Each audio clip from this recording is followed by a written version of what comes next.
Welcome to the Empowered Working Mom Revolution podcast. I'm your host, Jocelyn Young. Our mission here is to amplify the stories of all moms so that they can be seen, heard, and supported in their motherhood journey, regardless of whether they're balancing motherhood with an external career or choosing to dedicate themselves fully to motherhood.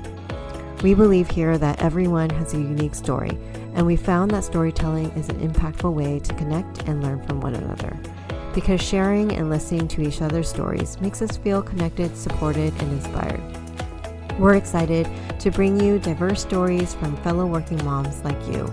So grab your favorite drink, get cozy, and listen in to today's story to feel acknowledged, encouraged, and most importantly, that you're not alone in your experience as a working mom. Hey everyone, welcome back to the podcast. I'm your host, Jocelyn, and I'm so excited to share today's conversation with you. Now, what I love about our mission here on the podcast is that we intentionally aim to share diverse stories about motherhood and challenge the narrative that there's only one way to enter into and experience motherhood. And today's story is the just right example of how motherhood comes in all different types of forms.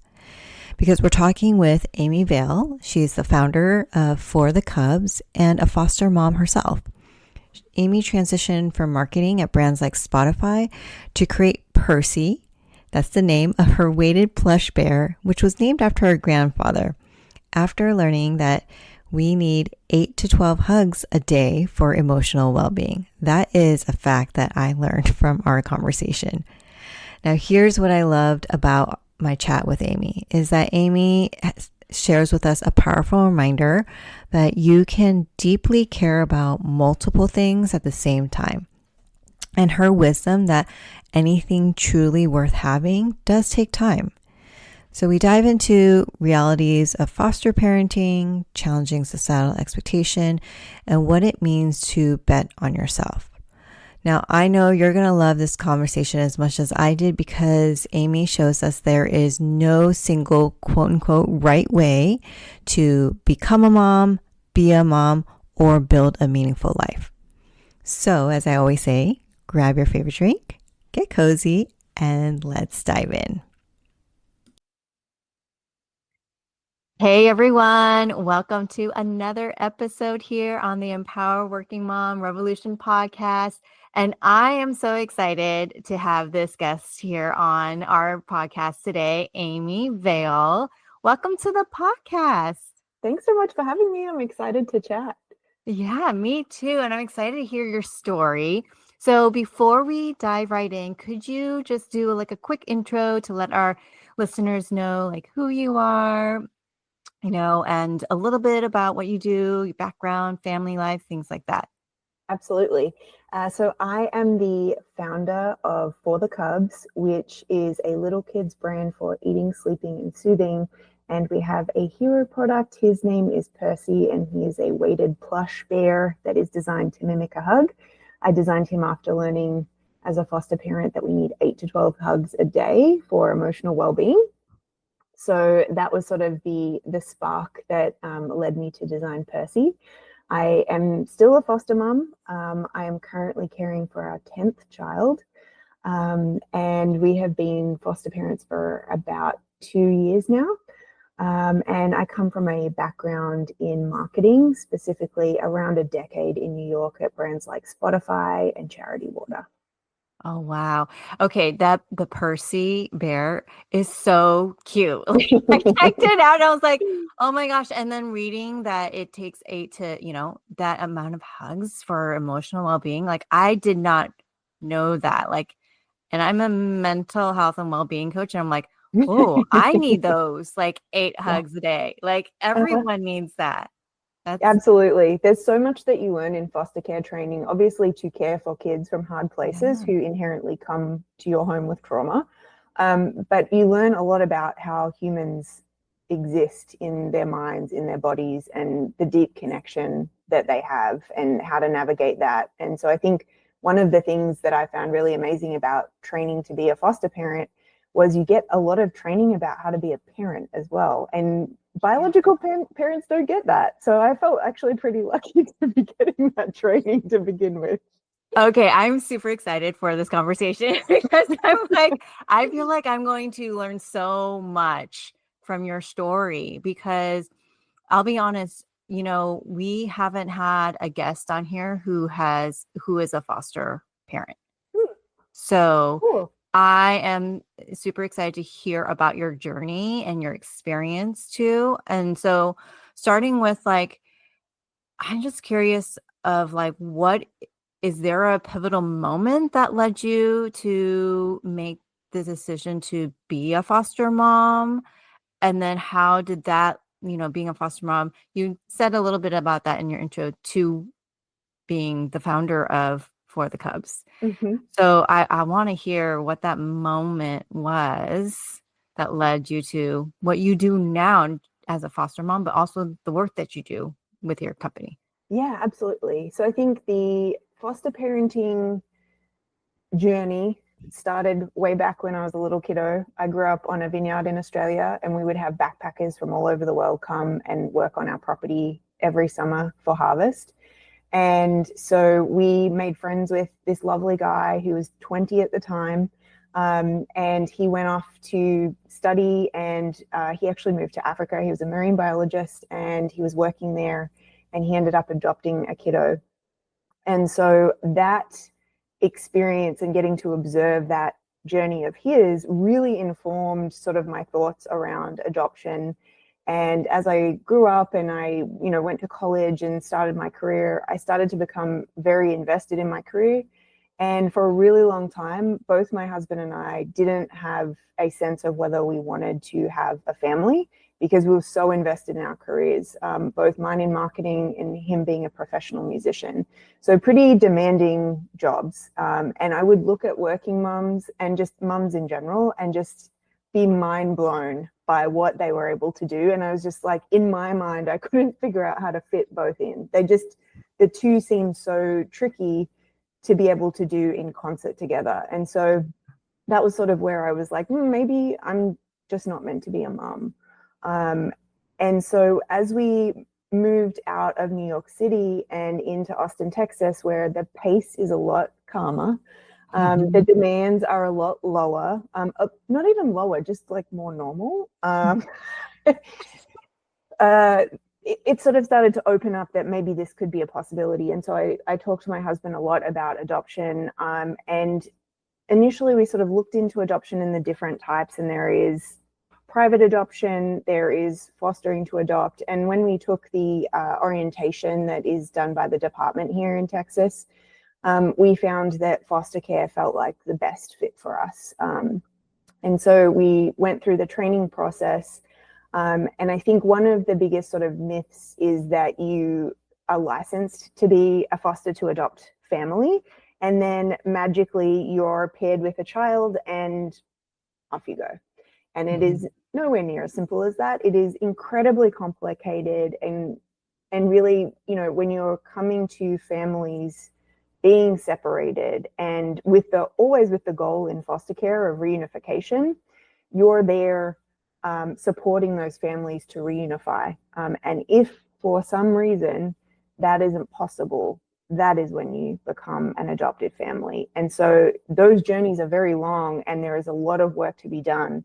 And so that's sort of a really big myth that was busted for us when we became foster parents. And obviously, having fostered 10 kiddos, none of which we have adopted, that is really sort of a testament to our goal of always wanting to support families, not just kids who need us, but families who need us, to really parents being able to go and do the work that they need to do to be able to have their children back in their homes and under their care, but also supporting these kiddos who do need a lot of security, stability, and nurturing when they come into our home.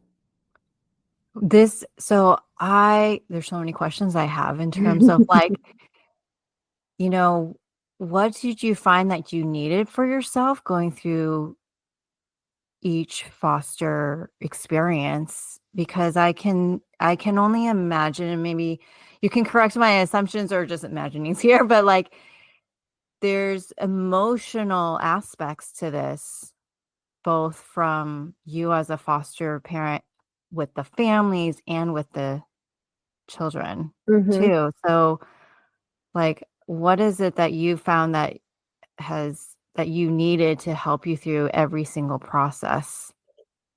Time was a big one. Mm. I think a lot of people assume that it's just going to be like the kiddo comes to your home, they're in a different environment. Theoretically, it's safer, it's more structured. Um, but that's oftentimes not normal to them. And so the stability, the structure, the safety is really foreign. And so creating space for them to get used to that environment is something that is really critical. And I just regularly underestimate how long it takes. Because they've sometimes had years to develop that idea of what normal looks like, which is potentially chaotic, unstable, unpredictable, and very inconsistent.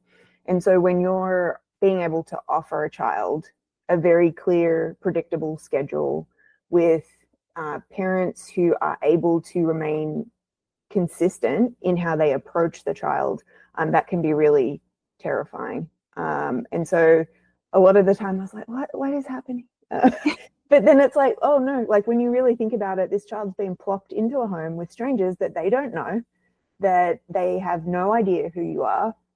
And they've been brought here and just experienced probably one of the most traumatic events in their life, which is being separated from their family.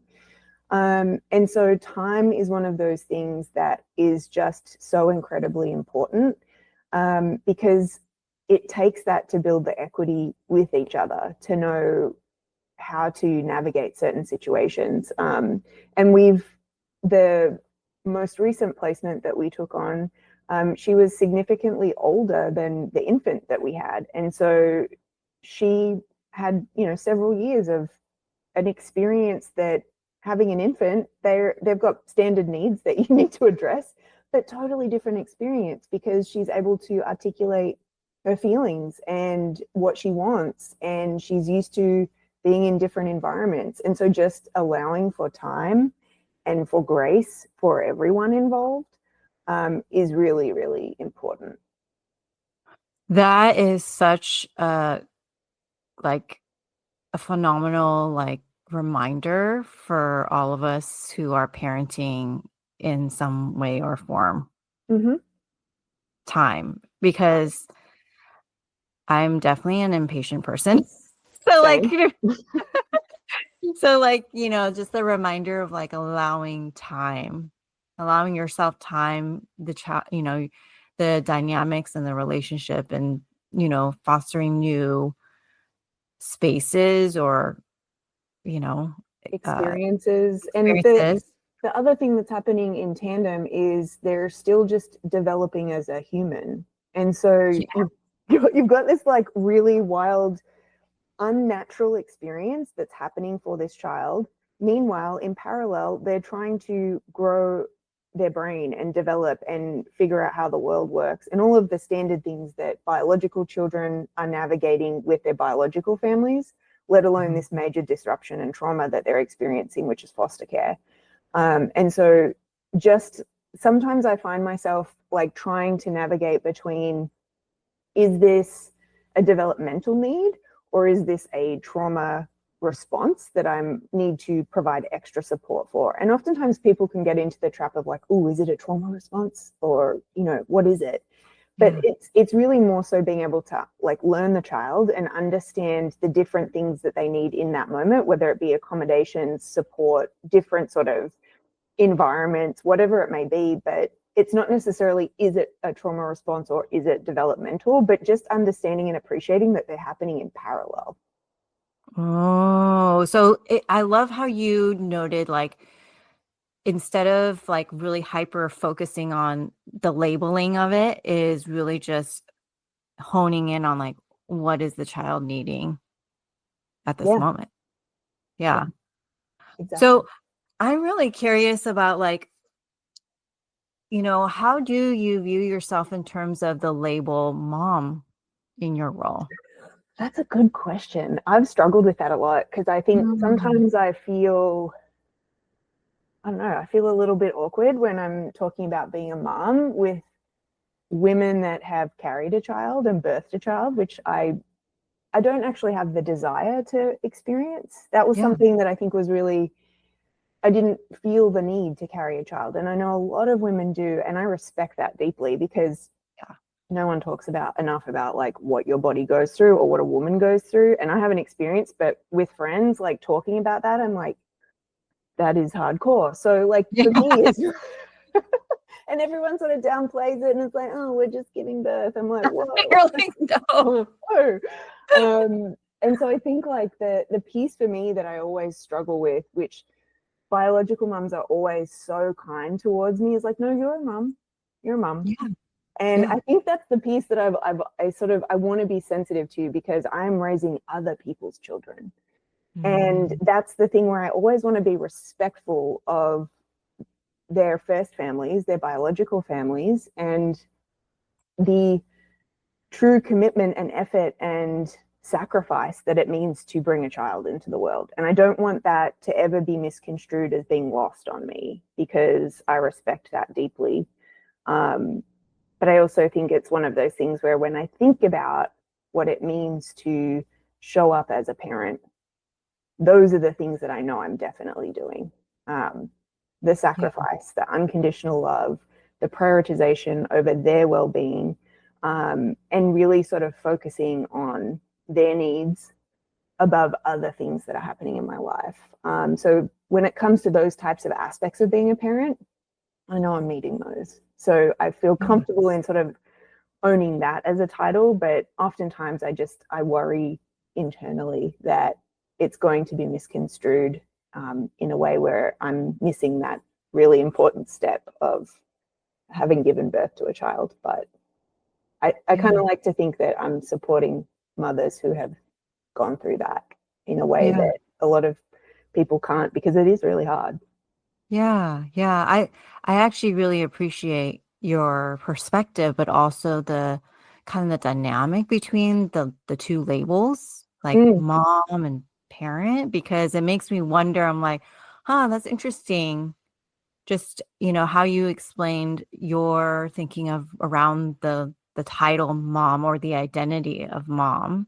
mm-hmm, And it makes me, I'm like, oh, I wonder where that's coming from, right? Like, or even like getting curious of like, is there a way that we can redefine that identity of mom? Because I think about like in your situation, we are all parents. I'm like, yeah, we are all parents. And it's interesting that when we go down to like dad or mom or like stepmom or whatever that is, it's mm-hmm. it's interesting. There's like a different like you experience like, ooh, it feels different or not quite sure how do I feel about that. Yeah, it's interesting because one of the things that I found most confronting was when the kids would call me mummy Oh yeah, because share. that was always the like deeply uncomfortable, but like I'm not, and that's more out of respect to their biological mother. Yeah, Because I never want a biological parent to think that me or my husband are trying to take their place. That is yeah, never the intention or the desire. Um, but as I sort of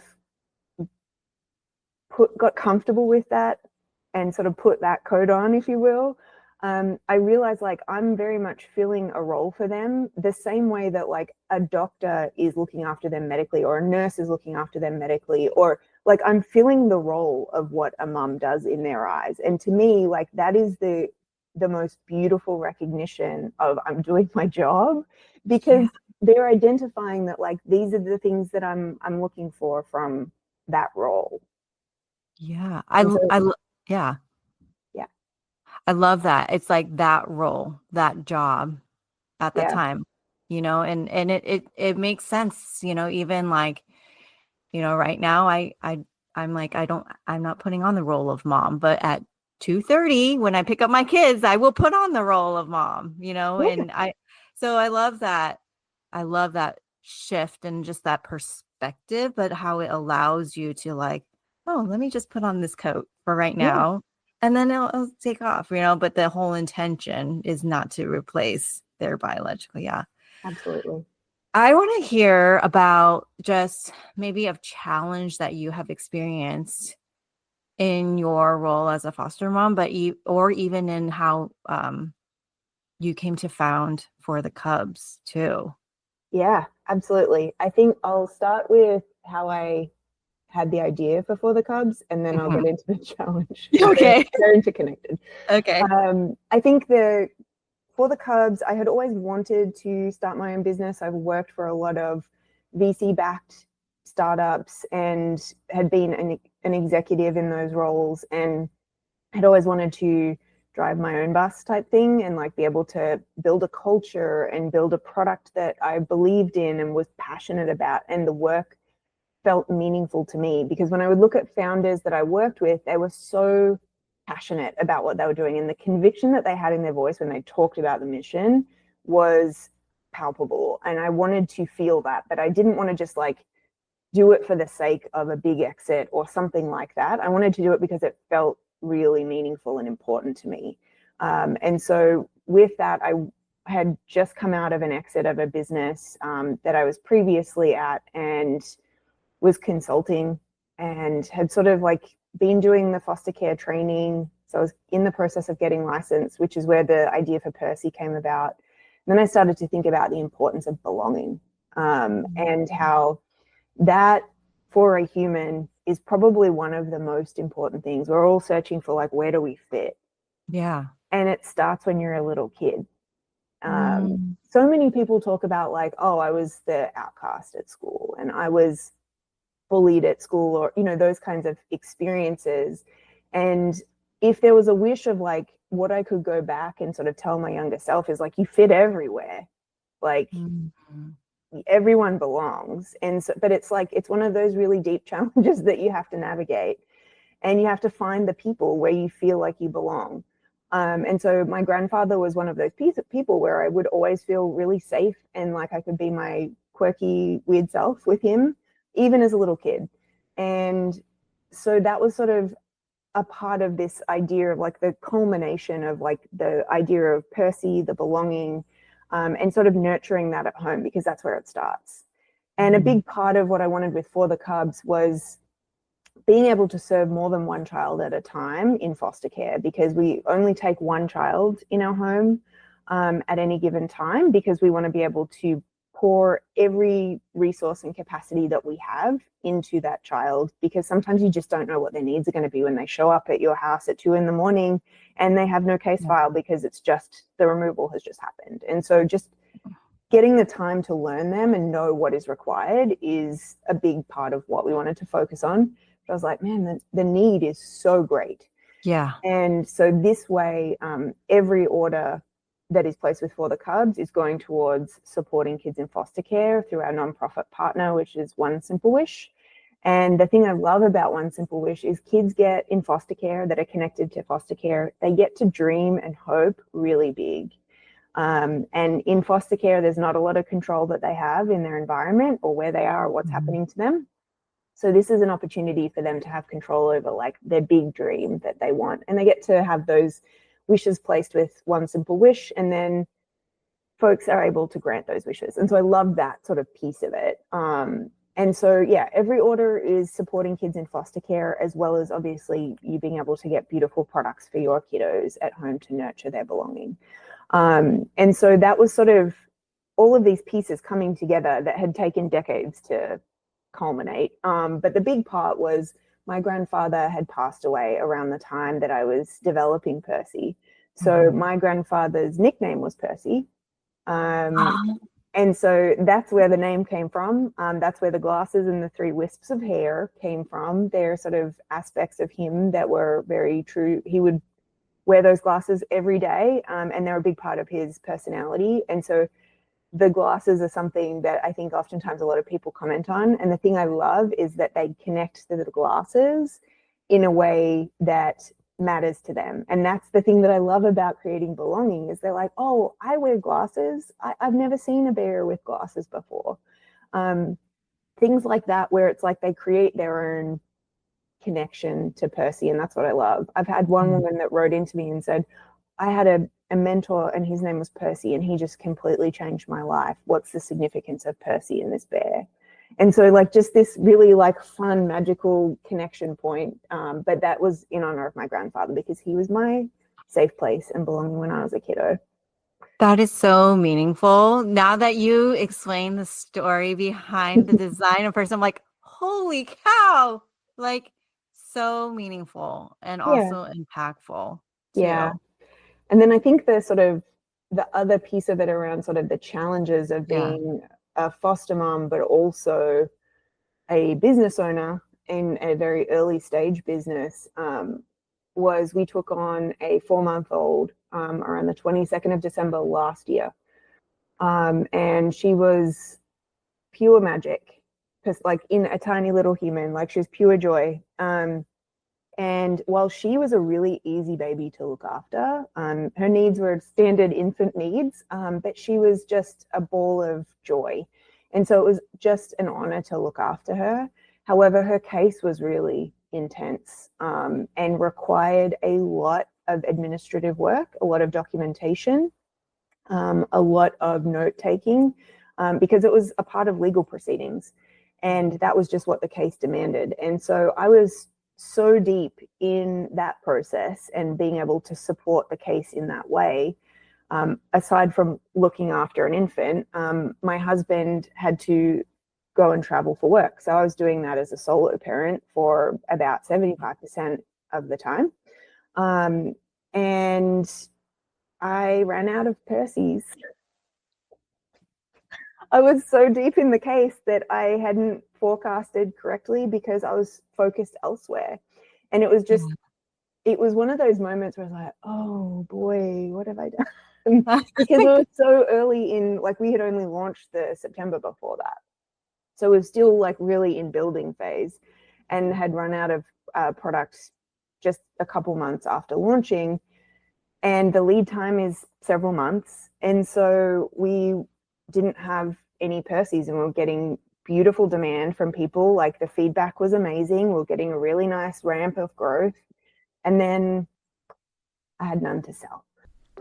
Before we carry on to hear the wisdom Amy learned from this experience, we're going to take a quick break for an announcement. Hey there, mamas. Let's talk about that 4 p.m. panic moment we all know too well. You know, when you realize you have no idea what's for dinner tonight, let alone the rest of the week.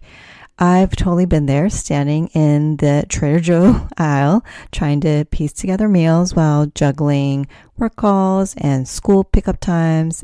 And that's why I'm excited to share Plan to Eat with you, the meal planning service that has honestly been a super game changer for me and my family. And I've been using it for years.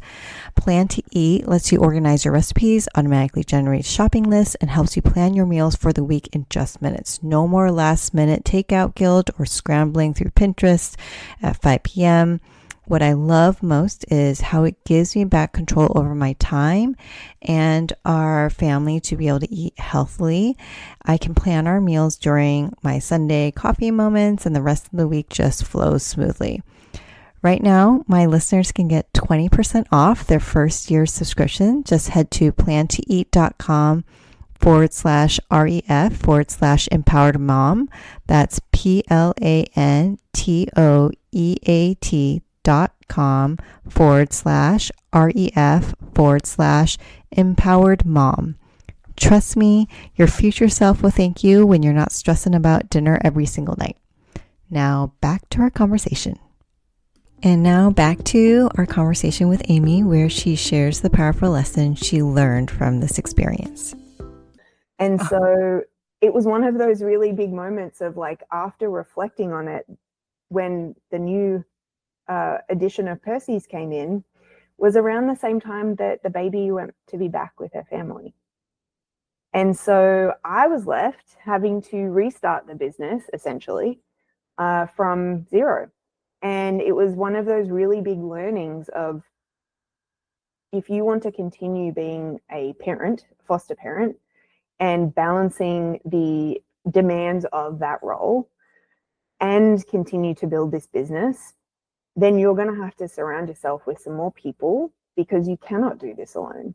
Mm. And you need to allow yourself to bring in people that you trust, that believe in what you're doing and believe in you, and make sure that this doesn't happen again, because equally, they're both equally important to me.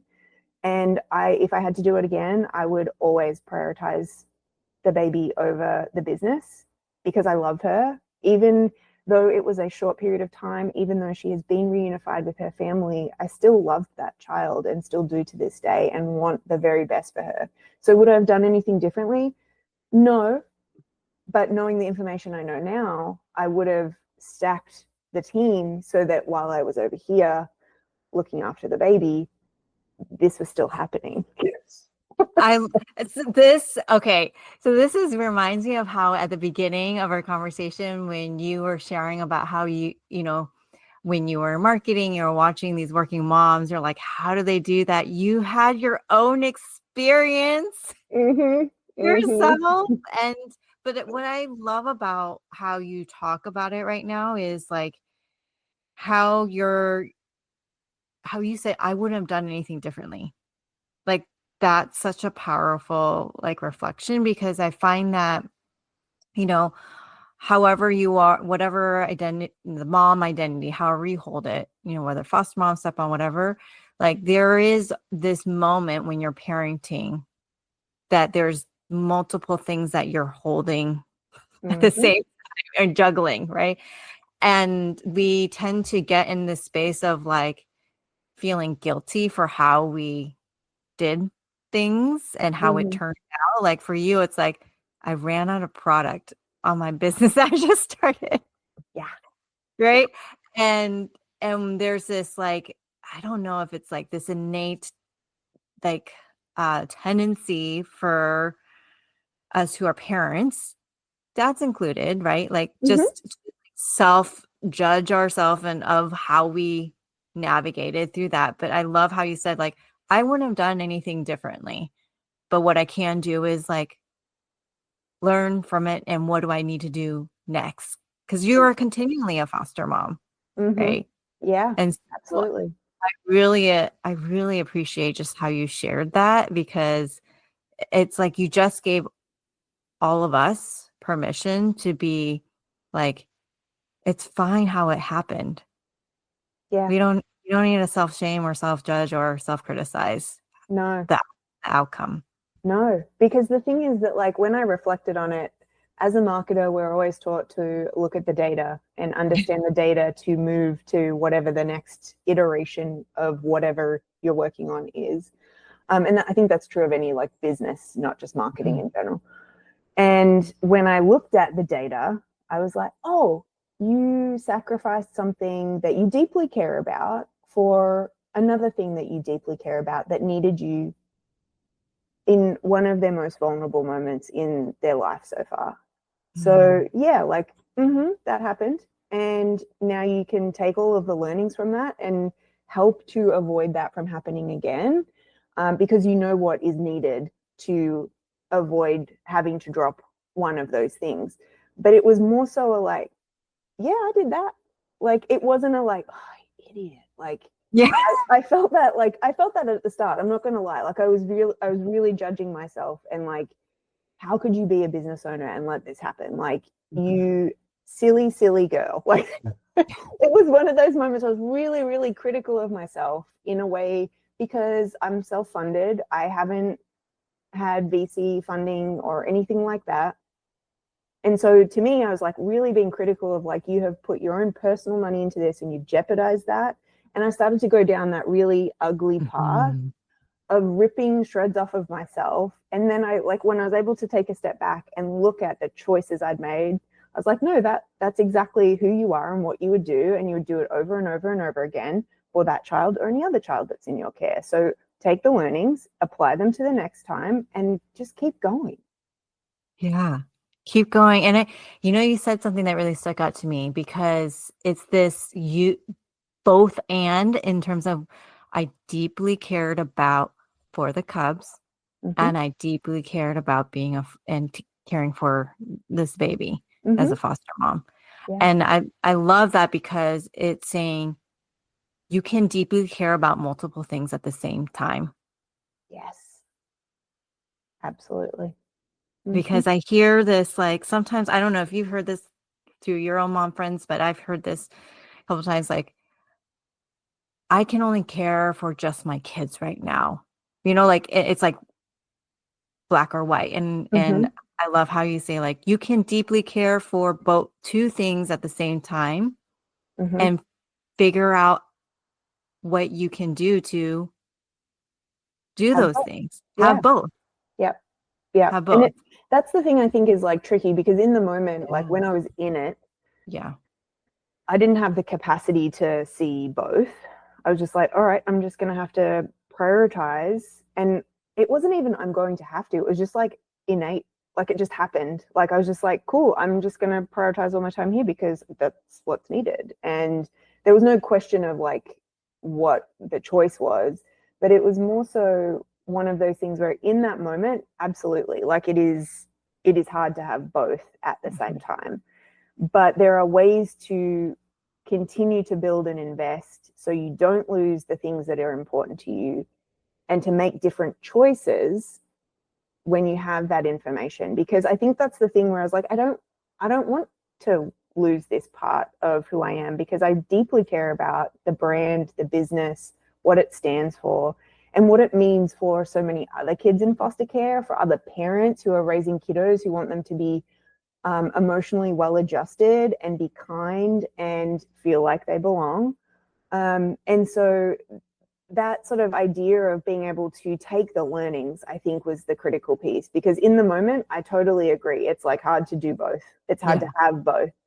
But I think as you build muscle in one area, it sort of gives you the strength to do that with more repetitions, and then sort of think about like, okay, well, I need to build another area of strength. How am I going to like invest in that as well? And Yeah. I think the correlation for me between going to the gym is really helpful in my mind, because it's like it doesn't happen overnight. It takes a long time. But once you get there, everything's so much easier if you just continue to invest in that. And so I sort of like to use that of like building muscle in different areas to apply to things that I need to build skill in, because I hadn't raised an infant before. Like, so that was a learning on its own. Like all parents for the first time, like this the sort of strange part about being a foster parent is you get kids at different stages and ages. And so one minute you'll have a 4 month old, next minute you'll have a 4 year old, next minute you'll have a 18 month old, and they're all at different stages. So you don't get the luxury of sort of building with them. You're Yeah. kind of just plopped in the middle of a developmental stage and you have no context as to what came before.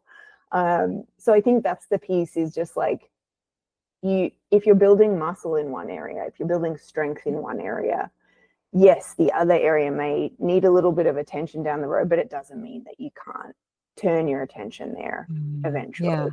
I'm so glad you said the gym metaphor and analogy, because I use that metaphor and analogy all the time. It's like Mm-hmm.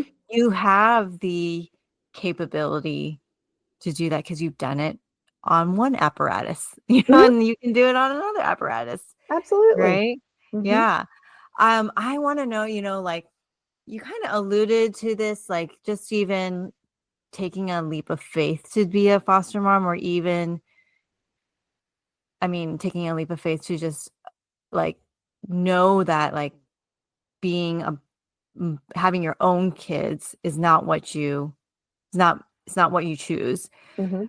Um, was that a leap of faith, or what other, experiences where you had to take a leap of faith? Like I can just like hearing your story, I'm like, wow, that leap of faith to, found for the Cubs, being a foster mom. There's so many moments in your story that I hear that Mm-hmm. required a leap of faith. I want to hear from you, because that's just like what I'm hearing, but I want to hear from you. Like, can you share with us a moment where it really was like, oh, this is a really big leap of faith? Yeah, I think even though deep within my soul, I knew I didn't want to carry my own child or just like have a biological child, because I know there's many routes that you can have biological children. And Yeah. so that closing that door, even though I was really clear that that wasn't something that was important personally to me, felt a little scary because there's a window of opportunity, right? Like, and just like committing to like, okay, that's the choice. Even though I knew in my mind, in my heart, in my soul that that was the choice I wanted to make, just closing the door and just being really clear, like, that is my choice, because we're raised, or I was raised in a generation that was like, you grow up, you get a job, you get married, you have a family, and you retire, and then that's it. Yeah. And like, that's the playbook. Yeah, that's the playbook. And if you do all of those things, then you're successful. You've lived a great life. And that's great if that's what your heart desires and that's what's meaningful to you. And I think that was the sort of like little voice of just like challenge to the thing that I knew deep within my soul that was still there. It was that sort of external expectation. And it was, I think the thing that always sort of was like almost comical to me was when people would be like asked really, really inappropriate questions as to why I wasn't having biological children. Like, oh, are you infertile? Like, oh, gosh. I'm like, whoa, that got really personal really quick. Yeah. None of your business. Yes. But like, it's just like these people would put their like projections onto why I'd made that choice. I was like, no, I don't want to go that route. Yeah. Is that okay? Like, people get really like awkward about it. And my favorite was when I would just respond like, yeah. And I'm like, and they just wouldn't know what to do with it because they had realized that I'd asked a really inappropriate question and I had responded with a really raw, real answer that could have been true. But it was more so just like the external expectations that people put on you. Oh my goodness. And I put myself in the position where there are women who are desperately wanting to be pregnant. And I think how awful that they are put in that position where people are asking them those questions, because that is hurtful beyond imagination.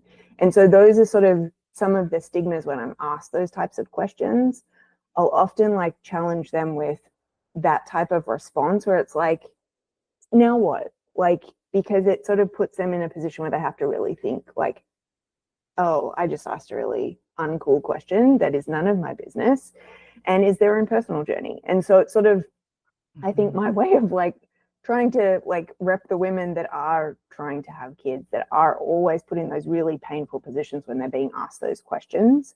My personal choice has nothing to do with other people, but I know it can be really painful. I've had a lot of friends that have had struggle with getting pregnant, and I have listened to them struggle when they're constantly questioned as to like why they can't get pregnant or why they're having miscarriages. And it's just unbelievable to me that that's still a thing. But I think that's the leap of faith that happened there, was really just sort of like closing that door and knowing it's closed, even in spite of that little tiny like thing that was in the back of my mind, that it was just more an external expectation that was put upon me from being a little kid.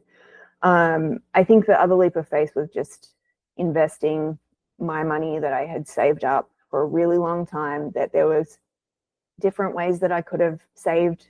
And I chose to put it into a business that I was starting, that I believed in, and I was really making a bet on myself.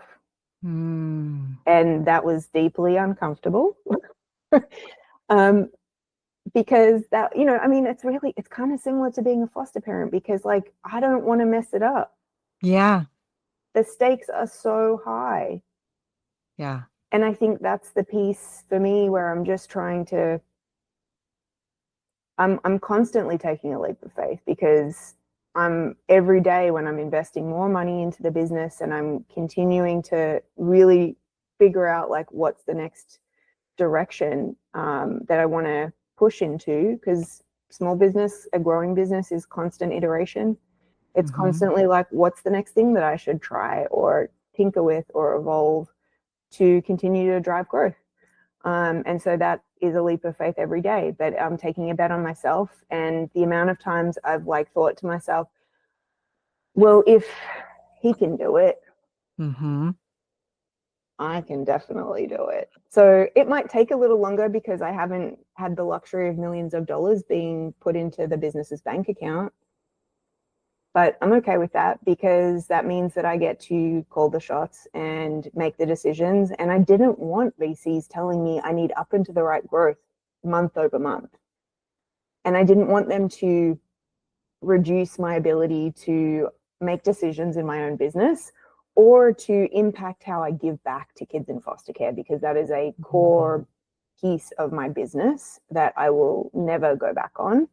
And so I think that was sort of the, like, I'm going to have to just take it day by day, and accept that the growth isn't necessarily going to be fast, but it's building a foundation for what I want this to be in 10, 15, 20 years.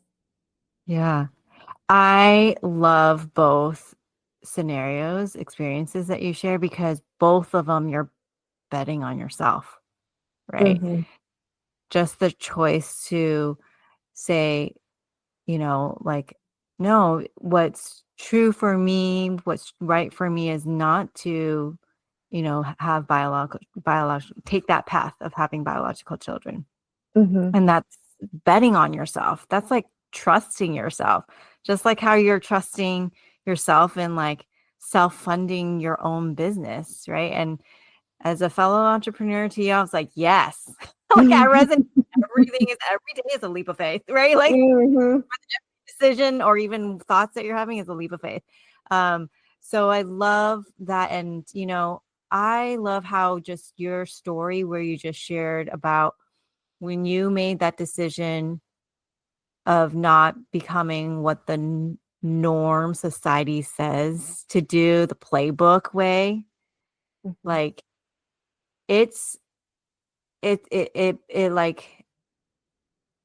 was like an empowering like way of how you were responding and showing up with other people, that when they ask those inappropriate questions, it's like you were challenging societal's quote unquote playbook, right? Like you can choose how you want to live your life, and it's okay.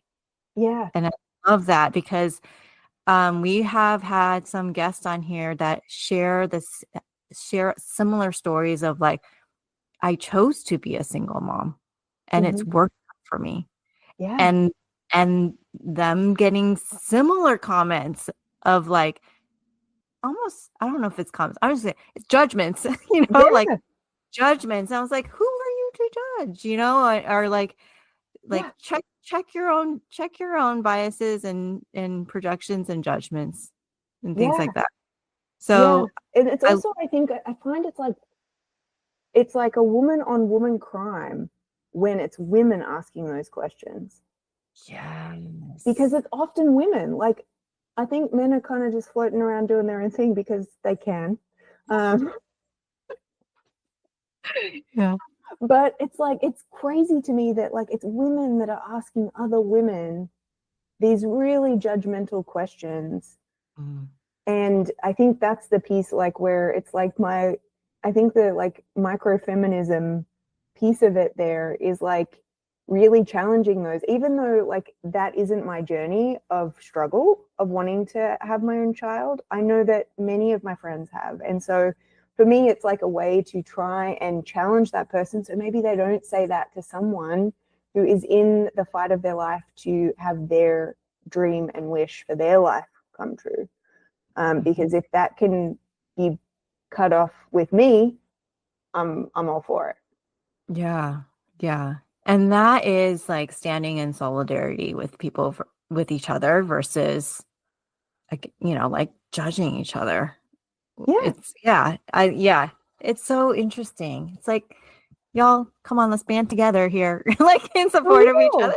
And the crazy part is like I'm heading towards a milestone birthday, and you get kind of philosophical in those moments. You're like, what is it all about?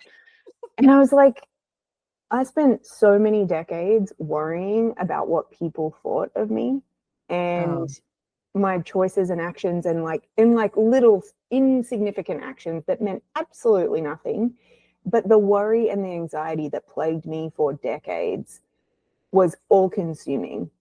mhm. And one of the things I like constantly think about now, now I have the luxury of hindsight and experience, which is a beautiful thing about getting older, and I don't think is talked about enough, is like nothing actually really matters except what matters to you. You. Like Ooh, yeah. it just doesn't, like it's not a thing. Like all those external judgments, perspectives, people talking about you, whatever it may be, after have being fortunate enough to have decades on this earth, I'm just like, now the things that matter to me are the things that are giving me so much life and so much peace. Because now that I'm focusing on the things that really truly bring me to life, like supporting kids and families when they need it most, or being able to build a business that has deep personal meaning and is also extending out into the world and offering that back. Those are the things like there's no, like, they're not lucrative. They're not, like these, I could be doing a 9 to 5 job and getting paid fine and having health insurance and all the easy, but it didn't matter. And so Yeah. that's sort of like the contrast I like keep coming back to, is just like thinking about like all the stuff doesn't matter except for like what lights my heart up. And I think that's the stuff that, if there was anything I could share for folks that are coming up, because I see on social media all the time, like Oh, younger yeah. women being like, does it get better? Like, It does, everyone. Like fine wine. yeah, it's just time. Like you care less about the stuff that's inconsequential, but seems so important back in the day. Love it. Okay. That's a great segue, Amy, to what is, that was like words of wisdom right there. But what would you leave us with as, me and the listeners, lasting words of wisdom to walk away with? I would say the biggest thing that I have learned is that anything that is worth having takes time, Ooh, which is incredibly important in today, where like today's society where everything is on demand, everything has to happen really quick. Like our attention span is less than ever. And so there's this expectation that magic happens in an instant. And that's just simply not true. If I look at any of the things that I believe are worth having in my life, whether it be my marriage, whether it be my business, whether it be the kids that I've cared for, it's been years in the making. yeah. And it just doesn't just like magically materialize. And those are the things that I hold dearest to me. And so I think that's the piece, is like I've just had to accept as an impatient person that anything truly worth having is going to take time. And to allow yeah, I love it. And allowing yourself permission to Yeah. have that time. I love it. I love how you circled back to this time aspect, because that's where we started. I know it's hard. It's frustrating, but it's Yeah. true. I Keeping wish it it wasn't true, but I've right. had enough time on the earth to know with the data that Yeah. everything. Go back to the data. Look at the data, people. Like, it's like, Yep. oh, I love it. I love it. It was, such a fun conversation to hear your story, but also so much wisdom that you shared and lessons for us, and for all the moms out there, no matter where you are in terms of your journey or even age, like it gets better, everyone. So Mm-hmm.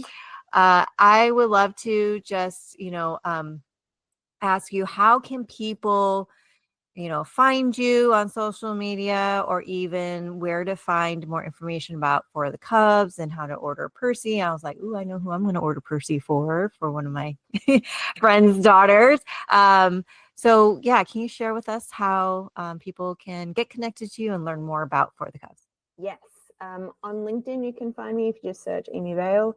I'm always down to connect with fellow mum entrepreneurs. such a superpower. So love talking to folks and connecting with new people with different experience. forthecubs.com is where you can find Percy and all of our other products for little kiddos to eat, sleep, and soothe. And we're on Instagram, TikTok, and Facebook as well, if you do a little search for the Cubs. Awesome. And we'll have all those links in our show notes. And to finally wrap it up, we're going to play mom moments in a minute. You ready, Amy? I'm so ready. Okay. Awesome. We got 3 questions. So here we go. First question. To have a moment of peace and quiet to yourself, which place would you choose out of these 4 choices? Bathroom, car, bedroom, or closet? Car.